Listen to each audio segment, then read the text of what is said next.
नमस्कार, बहुत स्वागत है आपका। मैं हूं आपके साथ नेहा दुबे। बुलेटिन की शुरुआत करेंगे इस वक्त की बड़ी खबर के साथ। रामनवमी के पश्चिमी गोदावरी जिले में रामनवमी पर बड़ा हादसा होने से बच गया। यहां के वेणुगोपाल मंदिर परिसर में रामनवमी के लिए बनाए गए पंडाल में शॉर्ट सर्किट के बाद भीषण आग लग गई। हालांकि वक्त रहते ही श्रद्धालुओं को मंदिर से बाहर निकाल लिया गया। इस हादसे में किसी के घायल होने की सूचना नहीं है। वहीं आग की सूचना पाकर मौके पर पुलिस बल और फायर ब्रिगेड की कई गाड़ियां पहुंच गई। मंदिर के आसपास के इलाके में लोगों की आवाजाही रोक दी गई। फिलहाल आग पर काबू पाया जा रहा है।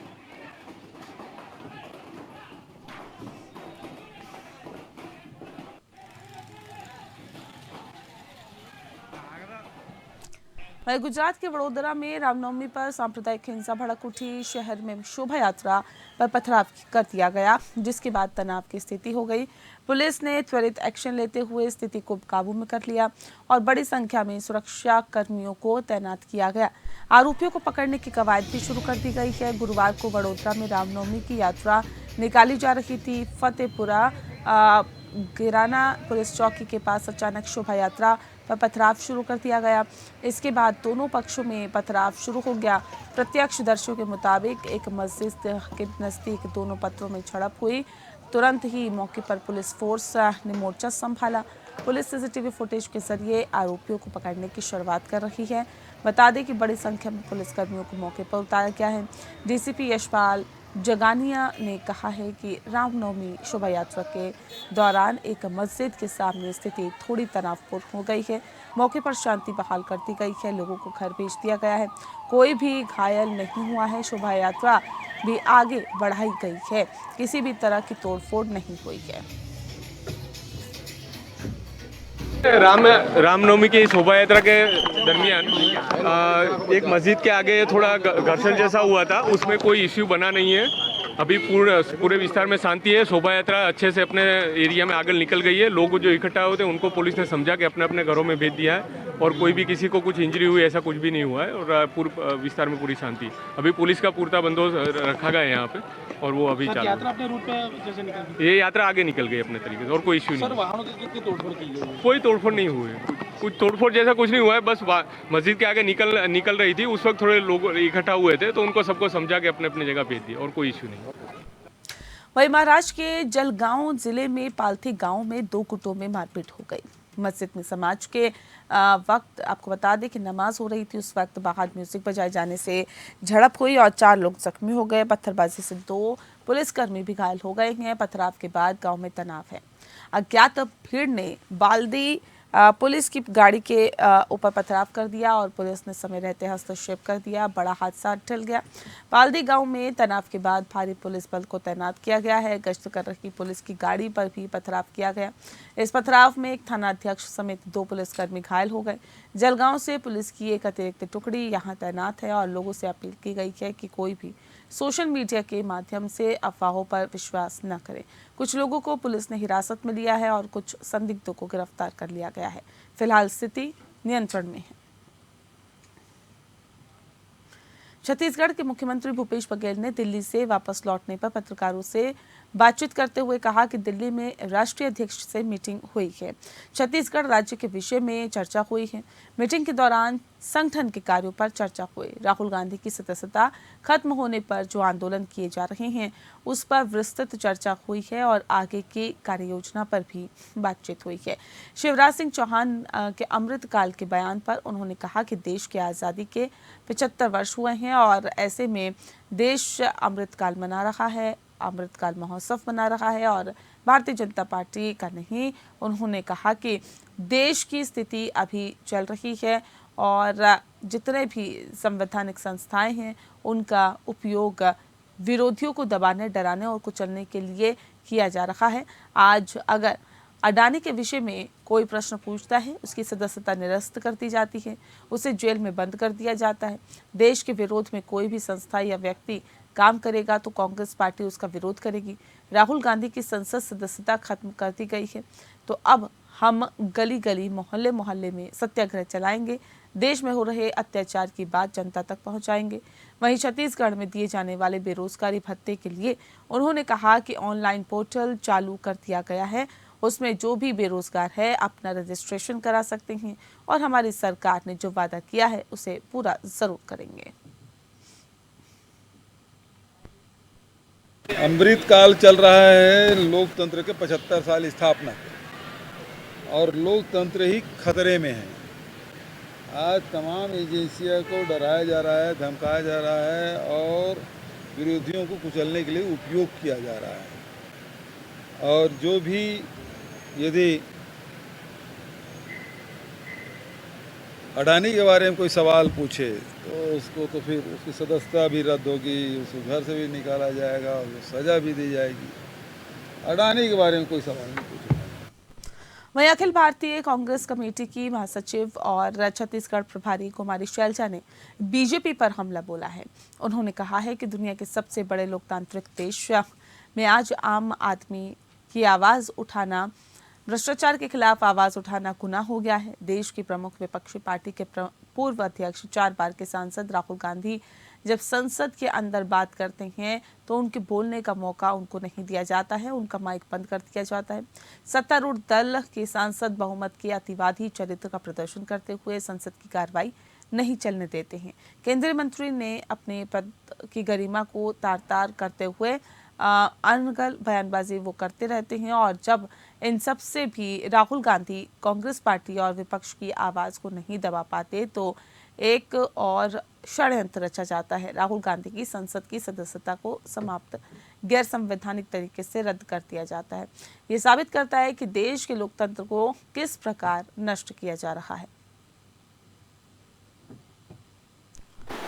कोर्ट का फैसला किस प्रकार से आया और उनके लोकसभा की सदस्यता किस तत्परता से समाप्त की गई, ये सारी बातें एक बहुत बड़ी गहरी चाल का हिस्सा नज़र आ रही है।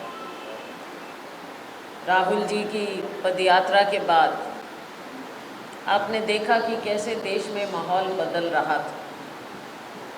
राहुल जी ने बातें उठाई हैं अपनी पदयात्रा के दौरान। राहुल जी ने बात उठाई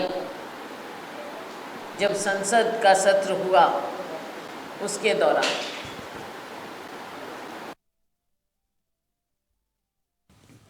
सूरजपुर में अल्पसंख्यक कांग्रेस कमेटी के बैनर तले कांग्रेसी कार्यकर्ताओं ने जय भारत सत्याग्रह आंदोलन किया। दरअसल राहुल गांधी की लोकसभा सदस्यता रद्द होने पर अखिल भारतीय कांग्रेस कमेटी के आह्वान पर सत्याग्रह आंदोलन किया गया, जहां प्रदर्शनकारी कांग्रेसियों का कहना है कि राहुल गांधी हमेशा भ्रष्टाचार के खिलाफ आवाज उठाते हैं, इसीलिए केंद्र की मोदी सरकार ने षड्यंत्र के तहत राहुल गांधी पर केस कराकर उनकी सदस्यता को रद्द कराया। अखिल भारतीय कांग्रेस कमेटी 29 मार्च से 8 अप्रैल तक पूरे प्रदेश में जय भारत सत्याग्रह आयोजित कर रही है। भाजपा सरकार की जन विरोधी नीतियों व अडानी के भ्रष्टाचार को उजागर करने के मामले में जिस तरह से लोकतंत्र की हत्या करने का काम किया गया है और हमारे नेता राहुल गांधी की सदस्यता रद्द की गई है, उसके विरोध में आज संपूर्ण प्रदेश अल्पसंख्यक कांग्रेस द्वारा जय भारत सत्याग्रह आंदोलन किया जा रहा है और आगे इसी तरह आंदोलन किया जाएगा। वही सूरजपुर में पंचायत सचिवों के हड़ताल को 14 दिन होने को है और 16 मार्च से अपनी शासकीयकरण की एक सूत्री मांग को लेकर प्रदर्शन कर रहे सचिवों ने आज अनूठे तरीके से प्रदर्शन किया। हड़ताली सचिवों ने नवरात्र के मद्देनजर धरना स्थल पर हवन का आयोजन किया, जिसमें विधि विधान से हवन करते हुए प्रदेश सरकार के सद्बुद्धि की कामना की और ऐसे में अपने एक सूत्री मांग के पूरा नहीं होने तक आंदोलन जारी रखने की बात करते हुए भी नजर आए। कि सरकार को सद्बुद्धि प्रदान करने के लिए सद्बुद्धि यज्ञ हवन का कार्यक्रम किया जाना है पूरे छत्तीसगढ़ में। उसी के कार्यक्रम में जनपद पंचायत भैया थान के हड़ताल स्थल के पास ये अपन हवन यज्ञ का कार्यक्रम कर रहे हैं। ये हमारा जो मांग है ये विगत 25 वर्षों से चले आ रहा है। इसी कार्यक्रम में हम लोगों ने 26 दिसंबर 2020 से लेकर 23 जनवरी 2022 तक हड़ताल किए। 24 जनवरी 2022 को माननीय मुख्यमंत्री के सीएम हाउस में गए, माननीय मुख्यमंत्री जी से मुलाकात किए। उन्हें आश्वासन दिलाया कि आप लोग नरवा गुरुआ घुरवा बाड़ी में अच्छा से काम करो, आप लोगों के मांग को पूरा कर दिया जाएगा दिसंबर 2022 में। लेकिन इसके बावजूद भी नहीं हुआ। इसके बाद हम लोगों ने सांकेतिक हड़ताल किया, कई बार मांग किया, फिर भी कोई सुनवाई नहीं हुआ। तो हम लोगों ने पंचायत मंत्री को एक ज्ञापन के माध्यम से अवगत कराया कि हमारी एक सूत्री मांग है, इसको आप पूरा कर दें। क्योंकि 28 साल से जो सचिव कार्य करते आ रहे हैं, अभी बहुत सचिव हमारे क्या है कि वो सेवानिवृत्त होते जा रहे हैं। वहीं लंबे इंतजार के बाद राजनांदगांव शहर के बूढ़ा सागर सौंदर्यीकरण में भ्रष्टाचार के मामले को लेकर नगर निगम आयुक्त ने कार्रवाई करते हुए निगम के 2 कर्मचारियों को निलंबित किया है और एक अधिकारी के खिलाफ विभाग की जांच के निर्देश दिए हैं। वहीं ठेकेदार को 5 लाख रुपए के दंड के ब्लैक इसके साथ ही लिस्टेड करने के नोटिस भी जारी हुआ है। लगभग 17 करोड़ रुपए की लागत से राजनांदगांव शहर के रियासतकालीन ऐतिहासिक बूढ़ा सागर सौंदर्यीकरण को लेकर करोड़ों रुपए का भ्रष्टाचार हुआ और इस भ्रष्टाचार पर कार्रवाई करने भाजपा पार्षद एवं नेता प्रतिपक्ष किशुन यदु और कांग्रेस के वरिष्ठ पार्षद कुलबीर सिंह छाबड़ा लगातार अपनी आवाज बुलंद काम कर रहे थे और इस मामले पर जांच की कार्रवाई की मांग भी की जा रही थी। भाजपा इसमें वर्तमान कांग्रेस की सत्ता को दोषी बता रही थी और तो इसमें कांग्रेस नगर निगम की पूर्व सत्ता भाजपा पर आरोप लगा रही थी। दोनों ही दलों के आरोप के बाद नगर निगम द्वारा इस मामले में जांच कमेटी बनाई गई। इस मामले में पार्षद और शहर कांग्रेस कमेटी के अध्यक्ष कुलबीर सिंह छाबड़ा ने कहा कि भाजपा कार्यकाल के भ्रष्टाचार को अभी तक नगर निगम द्वारा दबाने की कोशिश की जा रही है। उन्होंने कहा कि लगभग 17 करोड़ रुपए का बूढ़ा सागर सौंदर्यीकरण का कार्य किया जा रहा है, जिसमें 5 लाख रुपए जुर्माना लगाकर 17 करोड़ पर लीपापोती की जा रही है। उन्होंने इस कार्रवाई से असंतुष्टि जाहिर की।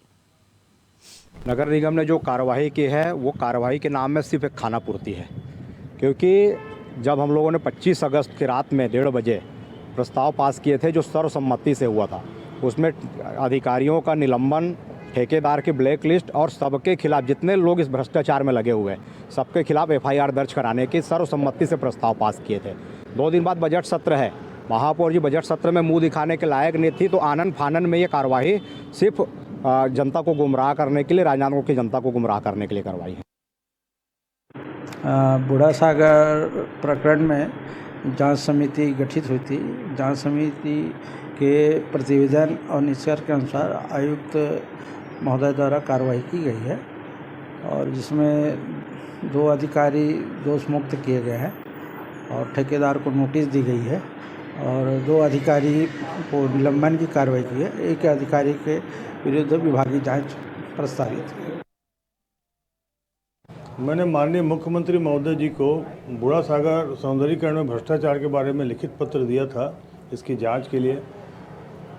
आज नगर निगम के अधिकारियों, निगम प्रशासन ने जो सस्पेंड किया है 2 अधिकारियों को और ठेकेदार को ब्लैक लिस्टेड किया है, वो कार्रवाई कहीं से भी उचित नहीं है। पूरी लिपापोती का प्रयास नहीं, लिपापोती की गई है। कारण ये है कि 16-17 करोड़ का काम है आपका, आप सस्पेंड कर रहे हो, 5 लाख रुपए जुर्माने की बात बोलते हो, ठेकेदार को ब्लैक लिस्टेड करने बोलते हो।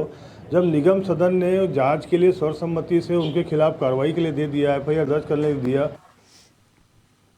बोकारो के सिटी थाना में बीती रात चोरों ने एक पूर्व एयरफोर्स कर्मी नीलेश कुमार गुप्ता के घर में दरवाजे की कुंडी काट चोरी की घटना को अंजाम दिया। नीलेश कुमार गुप्ता वर्तमान में बोकारो स्टील प्लांट के CRM विभाग में कार्यरत है। बताया भी जा रहा है कि नीलेश कुमार गुप्ता 28 मार्च को अपने गांव गए थे और इधर बीती रात चोरों ने उनके घर में दरवाजे की कुंडी काटकर चोरी की घटना को अंजाम दिया। आसपास के लोगों के द्वारा उन्हें चोरी की सूचना दी गई। घर का सारा सामान बिखरा पड़ा और ऐसे में लैपटॉप, टीवी, प्रिंटर सभी सामान वैसे ही पड़े हैं, लेकिन घर के सभी अलमीरा टूटे हुए हैं और सामान बिखरा हुआ पड़ा है। सिटी पुलिस घटना स्थल पर पहुंचकर छानबीन में जुट गई। ये घटना कल रात में मैंने प्रोबेबली के घर में वो सारे दरवाजे काट लिए गए हैं, अलमीरा ऑलमोस्ट सारे को सारे तोड़ दिए गए हैं और ये नीलेश कुमार गुप्ता जो एक्स एयरफोर्स के हैं और अभी प्रेजेंटली BSL में सर्व कर रहे हैं CRM 3 में। ये 28 को गए थे गांव और अभी तक गांव पे ही है। सवेरे पड़ोसी द्वारा इनको खबर मिला है तो ये मेरे को इन्फॉर्म किए हैं जो हमारे साथ एयरफोर्स में रहे हैं। इसके बाद हमने आने के बाद ये देखा है और सारा ये घटना पुलिस को इन्फॉर्म किया है और उनको बताया गया है।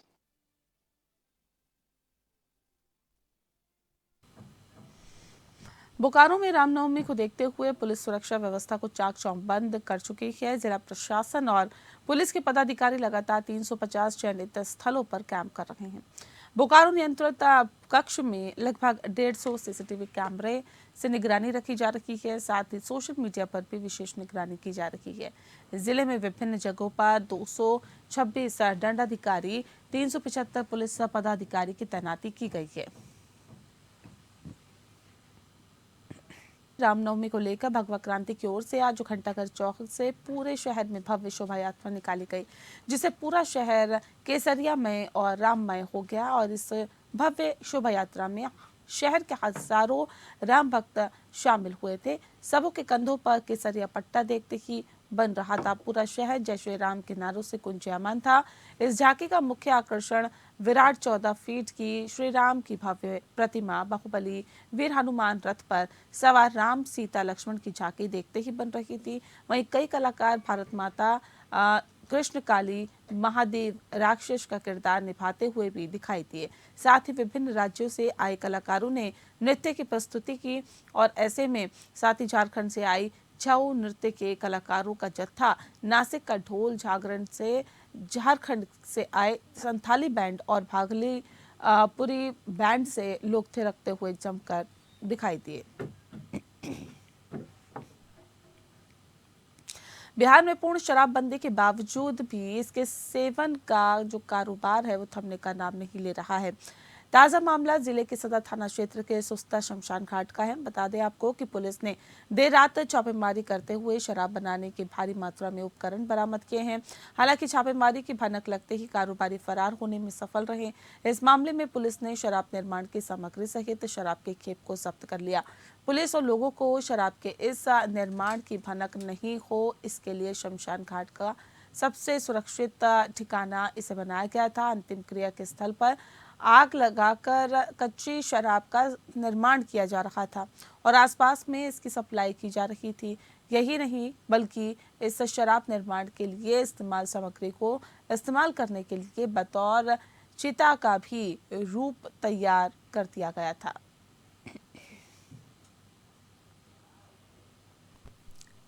शराब बनाने का चल रहा था, हम लोग लगातार इस पर निगरानी रख रहे थे। उतना सेटिंग में छापेमारी की गई है। क्या बरामद हुआ यहाँ पे? गैस है, तसला है, देसी उपकरण है और बना हुआ शराब भी है। राजस्थान में भाजपा के पूर्व प्रदेश अध्यक्ष डॉक्टर सतीश पूनिया ने जयपुर बम ब्लास्ट मामले पर बयान देते हुए कहा है कि 13 मई 2008 को शांतिपूर्ण शहर जयपुर में बम धमाके हुए, जिसमें 71 लोग मारे गए थे। कालांतर में दिसंबर 2019 में इन्हीं में से एक आरोपी को फांसी और 3 को उम्र कैद की सजा सुनाई गई थी। साथ ही आपको बता दें कि आज राजस्थान उच्च न्यायालय ने उन सबको बरी कर दिया है और इतने बड़े संज्ञेय अपराध में उन सब का बरी होना ये राजस्थान की अशोक गहलोत सरकार की पैरवी पर शंका पैदा करता है। 13 मई 2008 को शांतिपूर्ण शहर जयपुर में बम धमाके हुए, जिसमें 71 लोग मारे गए थे। कालांतर में दिसंबर 2019 में इन्हीं में से एक आरोपी को फांसी की और 3 को उम्र कैद की सजा सुनाई गई थी। आज राजस्थान उच्च न्यायालय ने उन सब आरोपियों को बरी कर दिया। उनका बरी होना इतने बड़े संज्ञेय अपराध पर ये राजस्थान की अशोक गहलोत सरकार की पैरवी पर शंका पैदा करता है। और जिस तरीके से एटीएस ने सबूत पेश किए, काट छांट कर पेश किए और न्यायालय ने जिस तरीके से कहा है कि इसमें पैरवी ठीक तरीके से नहीं हुई, सबूत ठीक तरीके से नहीं आए, जांच का जो पक्ष है वो शंका पैदा करता है। ऐसे में इस तरीके के संगीन मामले में सरकार की न्यायिक पैरवी की लापरवाही ये संदेह पैदा करती है। मुझे लगता है कि ये भी राजस्थान के अशोक गहलोत सरकार की तुष्टीकरण की पराकाष्ठा। और इसी के साथ फिलहाल इस बुलेटिन में इतना ही। नमस्कार।